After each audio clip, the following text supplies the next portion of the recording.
Really impressed with just our competitive nature coming out of the locker room. Obviously, we had a bad taste in our mouth coming out of the Western Kentucky game. We played so well through 39 minutes, and we're unable to close that in a really tough environment with their crowd and so forth. But I thought our week of preparation was awesome. The guys were locked in. We went fairly long on Monday and Tuesday, and I thought defensively we got back to trying to be who we are. And just kind of walking back from the radio, talking to, Hunter. I think he summed it up best, that 2.5 minute sequence. With 2.5 minutes when we were flying around, I mean, that's kind of how we have to play. That's kind of our identity. And I think, that type of play resonates, especially in your own building, when fans see the players' enthusiasm and energy out there like they had.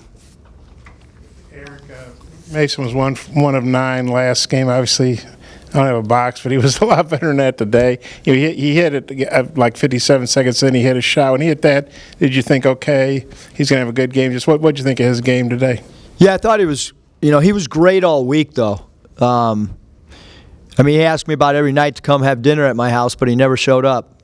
So my wife cooked a lot of extra meals for him, and there were a lot of no-shows. But,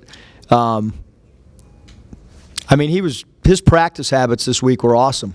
He was locked in. I thought he was really good defensively tonight. Thought he did a great job of mixing up perimeter shots with 3 balls. Then when he dribble drives, he's got an innate ability to get fouled. I thought, as important as anything was his 13 free throws attempted.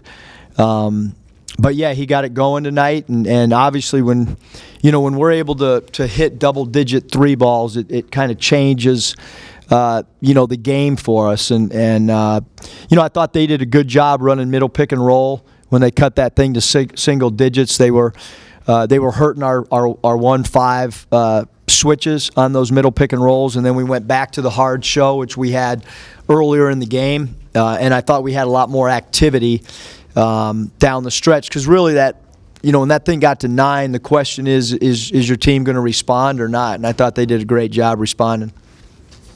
Eric, Frank was in here talking about how the live ball turnovers that you guys cashed in were a really big part of the game. Can you speak to how you felt like that impacted the game? Yeah, I think every team's got strengths and identities and so forth, and we know we're not going to be a great rebounding team. We're not going to hardly ever get offensive rebounds. That's just kind of who we, that's not how we're going to get extra possessions. So one of the things that we keep trying to educate our team on is how do we get extra possessions? For instance, tonight they took 64 shots, we took 60, so we're -4 in the field goals attempted. But having said that, we get to the line 30 times, 3 times more than them. Because when you're giving up 14 offensive rebounds to 5, you've got to figure out a way how to get the ball back in your possession. And the way for us to do that is to have active hands and try to get deflections. I thought we got away from that a little bit as the season kind of slowly progressed. I thought we had some really good games of defensive activities, and there's always slippage with every team across the country. But I thought we got back to playing with the offensive pace we needed to. Tonight and the Rice game are the 2 games that we played with pace and pushed the ball, and we tried to show Jimmy Witt we were walking the ball up the floor too much. That's really not who we are. We were kind of turned into a grinded out team for 3 or 4 games, and we don't really need to do that. We want to get good shots every time, but we also have to play with a little bit more pace. And I thought Jimmy rushed the ball up the floor a little bit better, and obviously when Jalen Harris comes in, he rushes it up pretty good for us as well. Great. When you called the timeout at 11:46, I think it was 68-59. What was the message in that timeout? It was really just the pick and roll coverage. They were baiting us into the switch, and then they were ISOing and basically just trying to get to the foul line. They're a high free throw attempt team every night that they play, and we got a little bit of foul trouble, and so we just wanted to try to send the ball north 2 dribbles as much as we possibly could off of our hard show once we got out of the switching. Eric, only 2 turnovers tonight in the first half. I don't think the first one was under 7 minutes left. How does that play into the style of game that you guys want to play? Yeah, taking care of the basketball, errors in baseball, turnovers in football, valuing the ball is so important. And I've even talked to the team. I know my dad would be rolling over and, thinking about it, but I'd rather take a bad shot than, don't want to turn the ball over. So one of the, we use the soccer term, shot on goal. Like, we got to get shots on goal.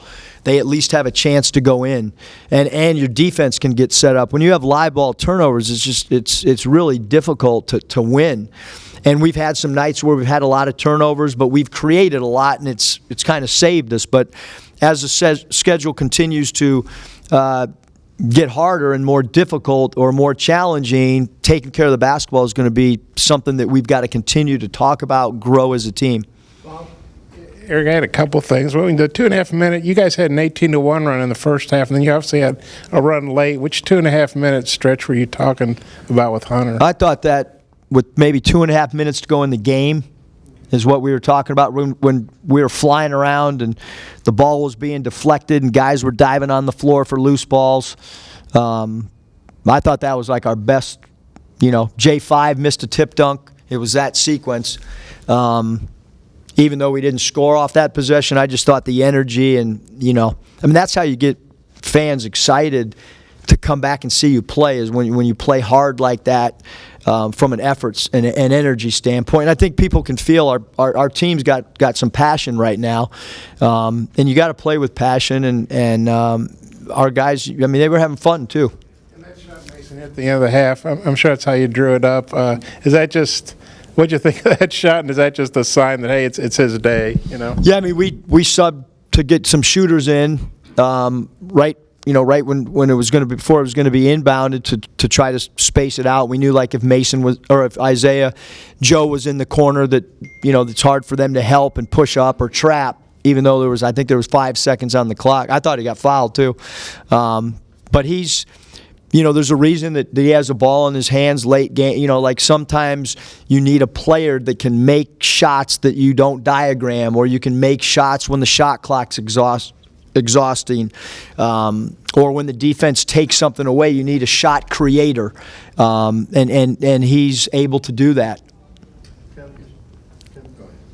Isaiah Joe, 28 minutes tonight. He was very efficient when he was in there, but was all the breaks and the rest that he got in the first half, was it as much a function of you having a lead, or is this something you're going to look to do, is maybe curtail some minutes for some guys when you can? Sound like my wife. She's always asking if I'm going to rest guys. We rested him because he had fouls, really, Kevin, because that's probably the least amount of minutes he'll play all year. Sometimes I think, Mason asked for a blow, Isaiah asked for a blow, and I said, I can't hear you. Because those guys are just so valuable. Like a tired Isaiah Joe opens up shots for other people, because basically what Isaiah does is he turns the game into a 4-on-4 game, because no one leaves him. Guys are face guarding him. And so even when he's tired, he helps everybody else get easier looks. So I'm not going to probably rest him. All right, follow up to that. You spent some time in the pool house and the frat house this week. Did you need to get to 100 to get to the penthouse, or are you happy with this? With another week to go, do you celebrate? I'm back in the house. My wife told me walking off the floor I can come back and sleep in my own bed. Just the first half, both Mason and Isaiah had 3 steals each. Just kind of how key was their kind of turning defense into offense? Yeah, both those guys on the wings do, such an incredible job of jumping passing lanes and using their wingspan and not having their hands in their pocket when they defend and like they're both playing up a position, and what I mean by that is Isaiah's a 2 guard or a point, and Mason's a 2 or a 3, and he's playing the 4. So when you got those kind of mismatches, we need those guys to really be active defensively with their hands. Anthony Raduda took a picture of you listening to Part of My Take earlier this week while looking at the scouting report. Do you listen to PMT because you feel like it helps you kind of relate to the younger generation? Yeah, I got to know what my players are thinking, and I think anything that we can stay as connected to our young guys as possible, we want to try to do. You don't call a lot of timeouts, you said that's by design, but do you feel like since you don't call that many, when you do, it's maybe a little more effective, you get the players' attention? I think so. One of the things, having coached in the NBA, you always try to pick people's brains, and one of the coaches, obviously, that I've admired and coached against is Phil Jackson. And Coach Jackson coached in the minor leagues for a long time and worked his way up to coach in the NBA. And I've, had that conversation, asked, like, why not call timeouts? Because two of my good friends, or two of the guys that I really respect as coaches, Jeff Van Gundy and Tom Thibodeau, it seems like they have 1,000 timeouts every game. Like every 2 seconds they were calling timeouts. And so everybody's kind of got their own, philosophy. I watched Nebraska play Indiana last night. Coach Hoiberg did not call a timeout. Nebraska comes down in the flow of the game, hits a three, sends it to overtime.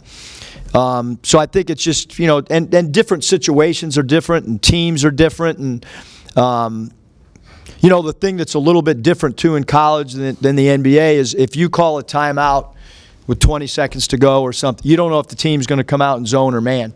In the NBA, I can pretty much tell you 99.9% of the time they're coming out in man, and I can tell you how they're playing pick and rolls.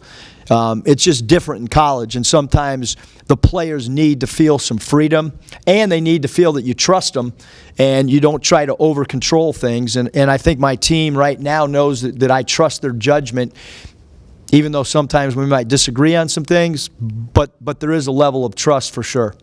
Final questions, Coach? Eric, how good a bounce? We asked you the other day about bouncing back, and you said you hope you'd bounce back pretty well. How good a bounce back game was that? And then when you have another full week to practice, how good is it to go into a full week of practice coming off a performance like that? Yeah, I mean, I think our players can really answer that, Bob, as far as like, if we have a lot of time to prep, we should be really good. Like, that's our job as players. That's our job as a staff. It's harder to prep for, and how much information do you give, student athletes if you only have a 2-day prep. If you have a prep like this, I mean, we should know their offense and defensive tendencies and their personnel inside and out. And that should help your defense. We should be able to help guys offensively with what they're doing.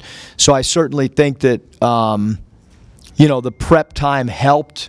And then we talked all week about, how are you going to bounce? Like when we lost a game after winning 8 in a row, like how are you going to come out from an effort and an energy standpoint? Forget the shots, whether they fall or don't. But how tough are you going to play, and how much energy are you going to come out with for 40 minutes after a loss? Because I think that's character kind of telling. Like, you always want to keep that bad. I wanted them to taste that loss, like our staff did, and I think they did. I think they were really upset in that locker room at Western. Like, we had guys that were really hurting, and as a coach, you want that. Like, you don't want to walk into a locker room or get on a bus or get on a plane and hear laughter and guys just blowing it off. That plane ride, guys were hurting. The bus to the plane, they were hurting. In the locker room, they were hurting, and that's what winning cultures are. Thanks, Coach. Yep, thanks.